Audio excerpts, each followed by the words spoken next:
Pour la question précise concernant les réfugiés, le gouvernement se félicite de la volonté de ces derniers de rentrer massivement dans leur pays jusqu'à forcer la réticence du HCR sur ce retour.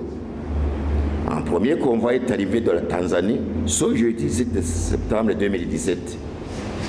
À ce propos, le gouvernement s'interroge sur les raisons qui poussent le HCR à refuser aux réfugiés le droit de rentrer chez eux.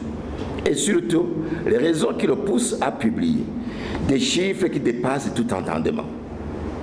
Soit l'effectif est gonflé en connaissance de cause par le HCR, soit il y a des gens qui se font passer pour des réfugiés burundais alors qu'ils ne le sont pas. Il y a donc un intérêt évident qui est caché derrière. Les réfugiés burundais sont devenus de véritables otages et du HCR et de certains pays d'accueil qui en tirent profit. En effet, le chiffre de plus de 400 000 réfugiés avancé par le HCR est fantaisiste quand on sait déjà qu'en effectif non négligeable, plus d'une centaine de milliers sont déjà rentrés et que l'on connaît exactement la population de chaque province du pays. Pour atteindre un tel effectif, c'est qu'il y aurait des provinces actuellement dépeuplées ou vides de toute leur population.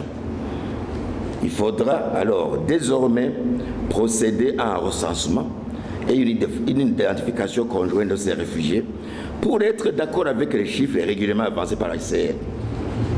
Un audit international du HCR sur la gestion des réfugiés burundais s'avère indispensable, d'autant plus que les financements lui versés et aux pays d'accueil sont proportionnels aux chiffres présentés.